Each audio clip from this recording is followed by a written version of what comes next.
moving at the pace of guidance. Moving at the pace of guidance. Say that with me. Moving at the pace of guidance.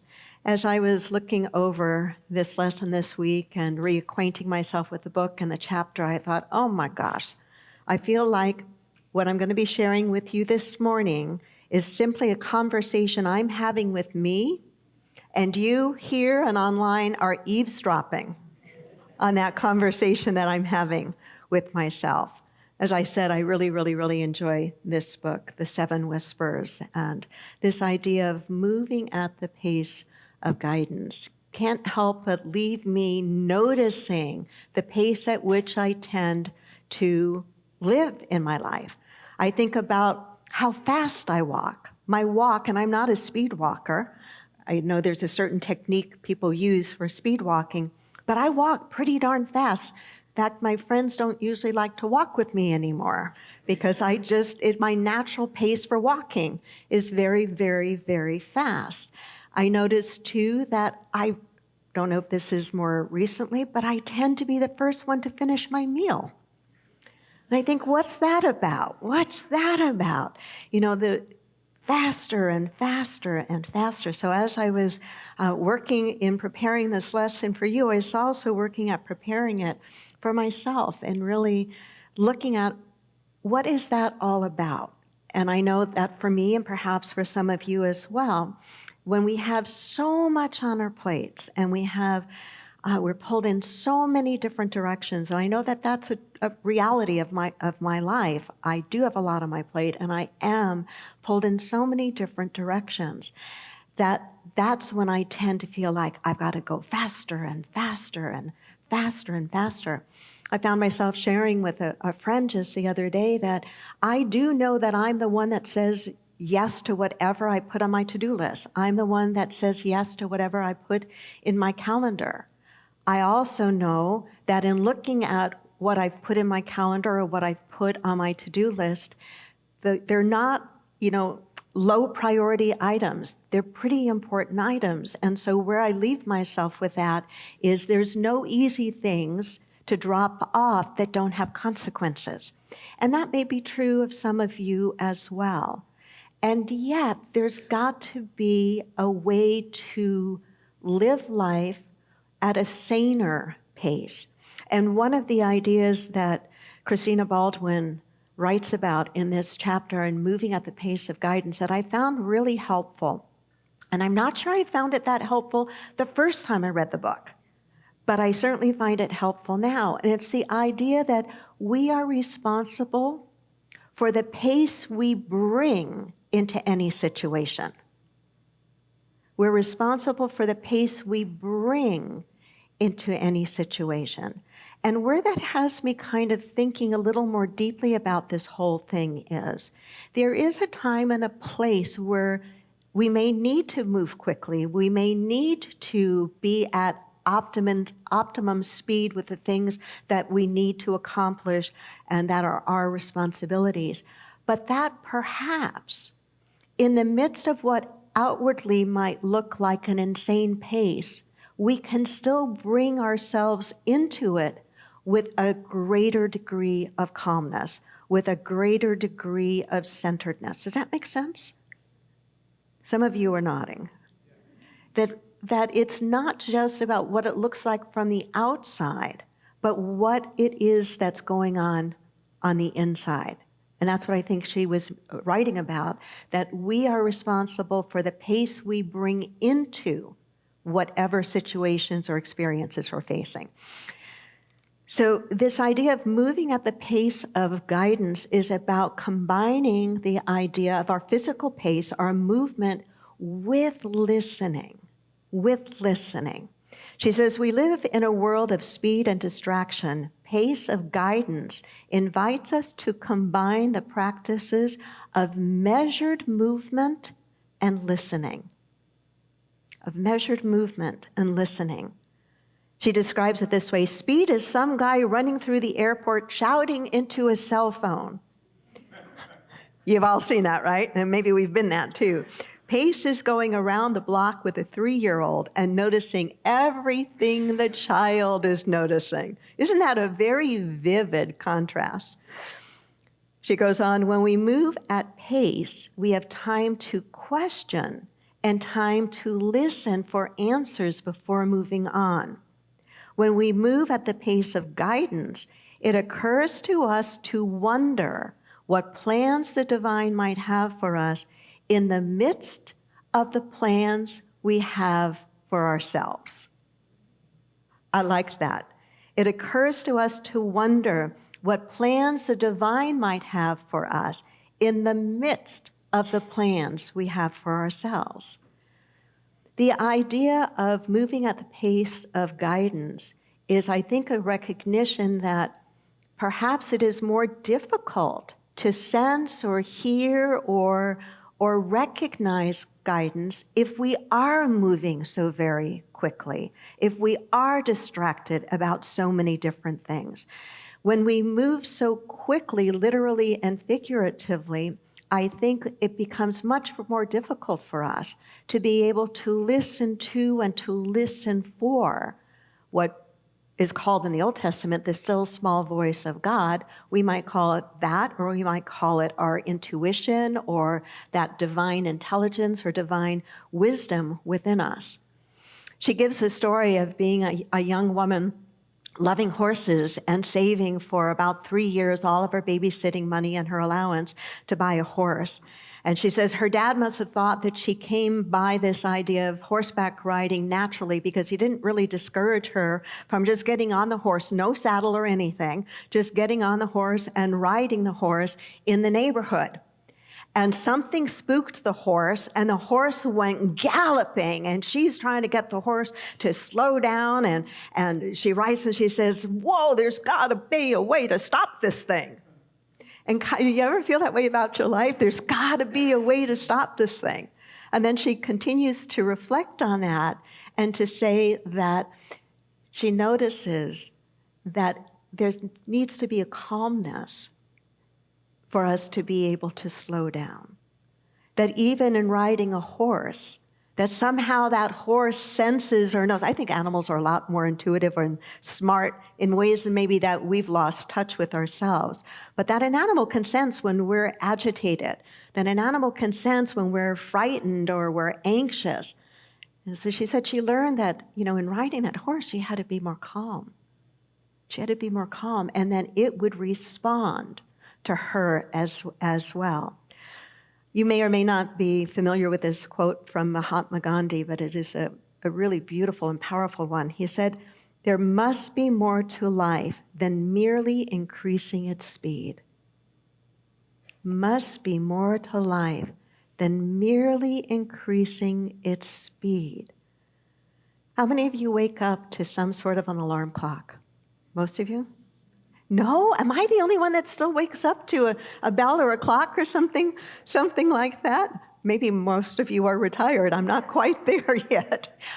Prior to retirement, did you wake up to an alarm clock? Okay, more hands going up there. And, it can seem like we wake up and we do what? We hit the ground running. We hit the ground running. Technology has certainly made it easier for us to do a lot of things much more quickly than we used to be able to do, and I think there's a lot of good about that. However, I think we need to make sure that it doesn't become our master, that we are the master of it. We don't want to be the servant to all of this technology and just ramping things up faster and faster and faster to where we really can't experience the joys of being able to move through life with a bit more grace, a bit more ease, so that we can listen to and be present to and for that still small voice within.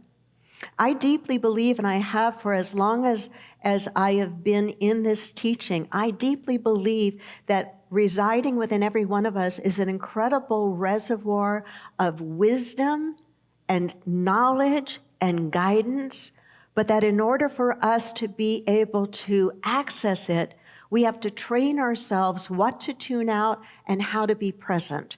And part of what I think she's writing about in this chapter is that really to be present for and to that still small voice, we need to look at the pace that we're bringing to the things that we do. She writes, if we want to hold our lives in any kind of spiritual context, we cannot be driven forward by our technology, demanding that our minds kick back nanosecond responses to delicate and complex issues. She wrote that before tweeting was a thing. Machines do not have relationships with families and friends. Machines do not raise children. Machines do not have to fix supper, do the laundry, and clean the house. Machines do not need exercise and time to play with the dog. Machines do not watch the sunset in utter amazement, even if that is the image flashing on their screensaver. We must hang on to our humanity. It's why we're in the world. We must hang on to our humanity. It's why we're in the world. And so this idea of moving at the pace of guidance requires us to pay attention. I think so much of spiritual practice begins with paying attention. Think about meditation for a moment. Much of meditation is about paying attention. Paying attention to what is crossing our mind, paying attention to our breathing, paying attention to our bodies, and so many of the various kinds of meditation, paying attention is a really key part. The idea of noticing what we're noticing what grabs our attention, noticing what we hold on to, noticing what we push away. It begins with paying attention, noticing where we are rushing, how we are rushing. Are we even fully present with the person we're having a conversation with? Are we fully present to the task that we're doing, whatever that task may be? You know, in some mindfulness practices, in helping people to be more present, to be more at the pace of guidance, we'll have people practicing being very mindful in very basic things, like being very mindful while you walk.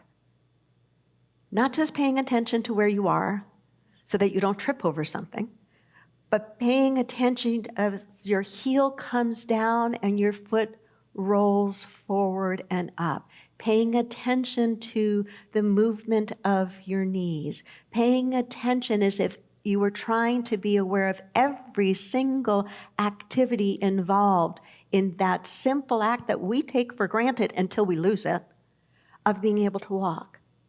Or fully paying attention, blocking out any other distractions, fully paying attention to eating something as simple as a grape, but taking 10 minutes to do it. Yeah, I know. Whoa, 10 minutes to eat a grape? You don't mean the whole thing? You know, the whole vine of it, just one grape? Why do some of these spiritual traditions and practices suggest such things? I think they suggest them because they are tools to help us retrain not only our minds a bit, but our behaviors, the way we relate to time, the way we relate to whatever it is before us, so that we can be more aware as we go about whatever it is that is ours to do. So this whisper of moving at the pace of guidance combines two instructions, I think. It combines the instruction of rehumanizing our speed, of rehumanizing my speed, my speed, yes. I've decided that one of the ways I'm going to try to rehumanize my speed is not on my morning walks, which is my aerobics, but even when I walk through my house. I'm going to imagine there's a speed limit in my house. And then I need to walk more slowly, because when I catch myself walking so fast, I say, why? And please, I hope as I'm sharing in a more personal and very simple way, that you're not hearing me talk about it's all about walking, right? It's about the pace and the energy with which we're approaching our lives. And only you know if you have some room for improvement there. If you're rushing through your life and rushing through your conversations and rushing through your day in a way that by the time the day's over, you wonder, well, okay, I got a bunch of stuff checked off my to-do list, but did I really live today? Was I really with the people I was physically in proximity with? Was I really paying attention to what I was doing? Did I really enjoy the meal that I was eating, or did I just take it into my body? So this pace of moving at, or this practice of moving at the pace of guidance is twofold. It's rehumanizing our speed, but it's also then realizing that the reason we want to humanize our speed is so that there's more of us that's present to listening to and for that deep wisdom. There have been so many times in my life that I've thought that the answer is out there. And sometimes the answer is in someone who is an expert in a particular field or has knowledge that I just don't have, or experience or training I don't have. And certainly those are times and places to reach out for that guidance or that knowledge. But perhaps even many times more frequently, what is true is the answer is right here. The answer is right here. When I used to do a lot of counseling and people would come to me and they would share problems or situations that were going on in their lives, one of the things that they would often say is, well, I just don't know what to do. And I would challenge them as gently and lovingly as I could to say, well, if you didn't know what to do, what would you do? And almost always they had an answer. Almost always they had an answer. So it's an interesting thing that we do sometimes. We either don't trust ourselves enough with our own wisdom, or even trust ourselves enough to test it out and see if that wisdom is right, or we just are afraid of what that guidance might be. Last week, when I shared with you some of her ideas on maintaining peace of mind, I shared with you some of what she wrote about in this idea of call and response. And she carries some of that theme into this practice as well, this idea of call and response. And some of us grew up in churches where there was a very ritualized and very predictable exchange of call and response. The priest or the pastor or the minister would be up at the front saying a certain part of the service or the liturgy, and then there was an expected congregational response to that. So there's that experience of call and response that some of us are familiar with. I like very much how she reframes that in a way that any time that we are reaching out in prayer or in meditation for some sort of assistance, some sort of guidance, that is a form of call and response as well. She uses the term this way. She says, any prayer, any request for spirit is a call. Is a call. Any signal or sign, from a command we hear inside our minds to a sense of an invisible touch on the shoulder, or a person who shows up and delivers a sentence that changes our life, is a response. The more broadly we can define call and response in our lives, the more we will see how the world within and around us is inviting our attention to guidance. I want to repeat that. The more broadly we can define call and response in our lives, the more we will see how the world within and around us is inviting our attention to guidance. So our job when we put forth the call, when we put forth the prayer, when we put forth the question why or the ask, is to pay attention to what crosses our mind next, who comes into our awareness next, what sort of insight we might have, what happens next, to just pay attention. And it gets easier with practice. It gets easier with practice. As we meditate, as we practice mindful techniques, they do get easier with practice, but we usually quit too soon. We usually quit too soon because oftentimes what happens for us is when we make a commitment to start practicing becoming more still, more quiet, more contemplative, is it seems to get noisier in here, not less quiet. Nod your head if you know what I'm talking about. Gets noisier and we think, well, this doesn't work. Better off not doing it. No, no, no, no, no. It may very well get noisier in there for quite some time. I don't know if it's as if our inner psyche is kind of testing us. Does she really mean it this time? Is she really going to make time to develop this connection, this relationship with the divine, so that she can drop out all of these mental chatter and distractions so that she can really be present to whatever that guidance is that's wanting to emerge?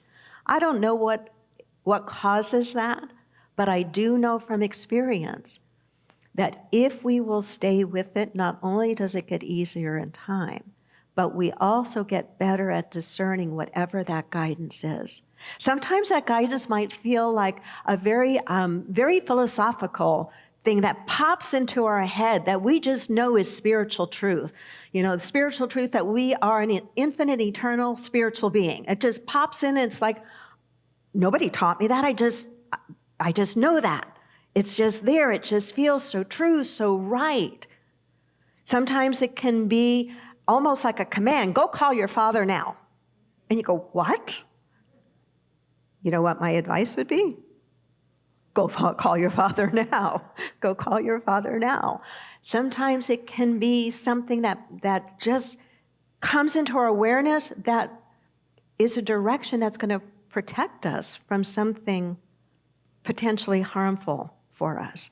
So this rehumanizing our pace so that we can be more present and more aware of the guidance that is available to us is a very important practice that's not just a one-time thing. It's not just that we go to that quiet place within because we have a problem and we put forth the question and we ask to be guided and we maybe get some guidance that one time and then we stop. It's not we shouldn't be approaching it like God or the universe is a vending machine and we just go when we have a need. It's that it's a relationship that we are trying to develop. She wrote about that, and I talked about it at length last week when we talked about maintaining peace of mind. It's about developing a connection, developing a relationship. And the more consistent we are with our practice, the easier it becomes. I want to share a line that somebody wrote in one of their Facebook posts. It's a person who was recently in the process of following their guidance. And their guidance was to leave their home in Colorado and move to San Diego.